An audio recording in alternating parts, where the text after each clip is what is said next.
जो स्टूडेंट्स कल तक गवर्नमेंट के पोस्टर बॉयज़ थे, आज वही स्टूडेंट सड़कों पर हैं, नारे लगा रहे हैं, गुस्सा हैं और प्रोटेस्ट कर रहे हैं।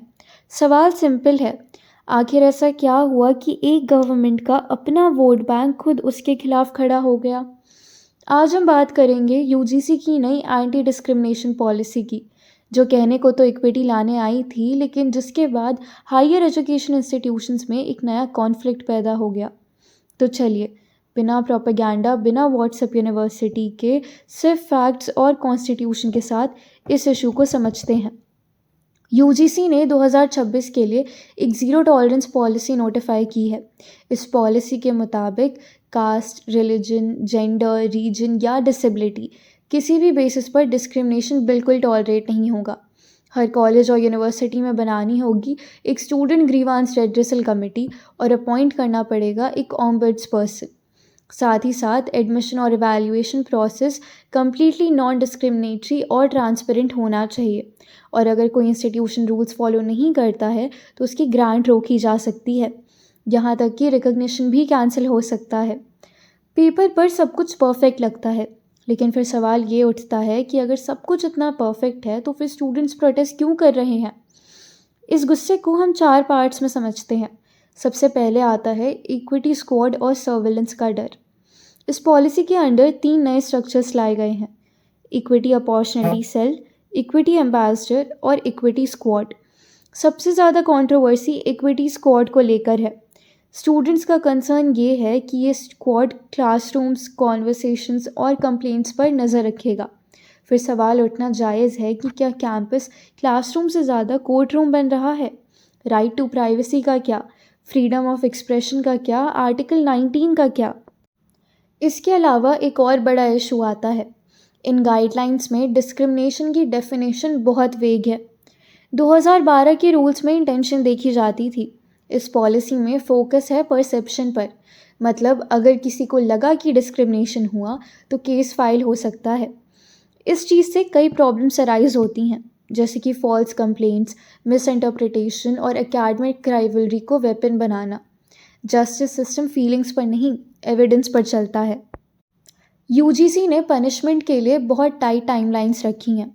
स्टूडेंट्स का डर ये है कि प्रॉपर इन्वेस्टिगेशन का टाइम नहीं मिलेगा, इनोसेंट स्टूडेंट्स फंस सकते हैं, एकेडमिक करियर्स परमानेंटली डैमेज हो सकते हैं, और ग्राउंड रियलिटी ये है कि ज़्यादातर एक्यूज्ड अनरिजर्व्ड कैटेगरी से होंगे। अब आती है बात ओबीसी इंक्लूजन और वोट बैंक पॉलिटिक्स की।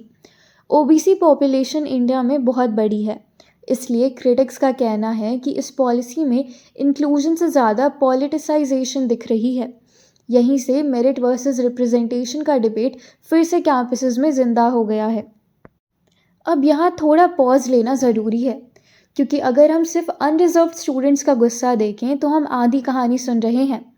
रोहित वेमुला, पायल ताड़वी और कई ऐसे केसेस, ये सिर्फ इंडिविजुअल इंसिडेंट्स नहीं थे, ये सिस्टमिक कास्ट डिस्क्रिमिनेशन का रिजल्ट थे।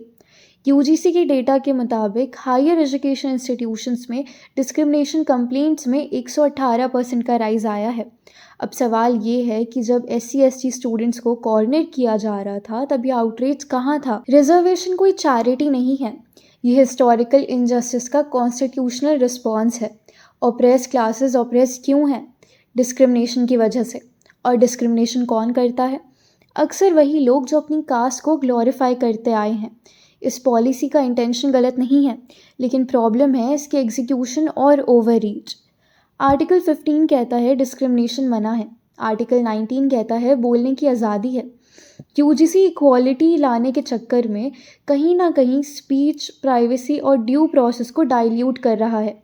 कॉन्स्टिट्यूशन किसी कैटेगरी के फेवर में नहीं, डिस्क्रिमिनेशन के खिलाफ है।